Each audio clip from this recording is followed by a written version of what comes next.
Date India TV, हर खबर सच्चाई की ओर। गडचिरोली जखमी वडिलांना रुग्णालयात दाखल करण्यासाठी मुलाने केली 18 किलोमीटरची कावडयात्रा।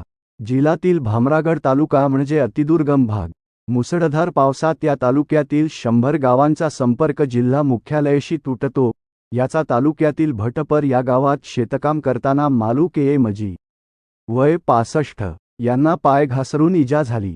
मात्र मुसळधार पाऊस, बंद रस्ते आणि दुथडी भरून वाहणारे नदी नाले यामुळे त्यांना रुग्णालयात नेण्याची अडचण आली। मालू यांचा मुलगा पुसू यांना मात्र हिम्मत ना हरत खाटेची कावड केली। मित्राच्या मदतीने पामुल गौतमी नदीतील नावेत टाकून पुन्हा एकदा पायाने 18 किलोमीटर भामरागड गटून वडिलांना रुग्णालयात दाखल केला।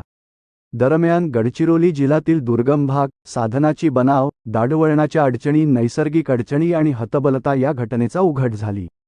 रुग्णवाहिका नसल्यामुळे 14 वर्षाच्या मुलाचा झालेला मृत्यू, जेसीबीमध्ये गर्भवती महिलेला रुग्णालयात घेऊन जाण्याची घटना, अपुऱ्या आरोग्य व्यवस्थेमुळे नुकतेच 2 वर्षाच्या बाळाचा झालेला मृत्यू अशा घटना घडत असताना सुद्धा दोन्ही उपमुख्यमंत्री आणि मुख्यमंत्री यांनी गडचिरोली दौऱ्यावर असताना आरोग्य व्यवस्थेचा आढावा घेतला नाही, कोणत्याही उपाययोजना करण्याचे निर्देश दिले नाही।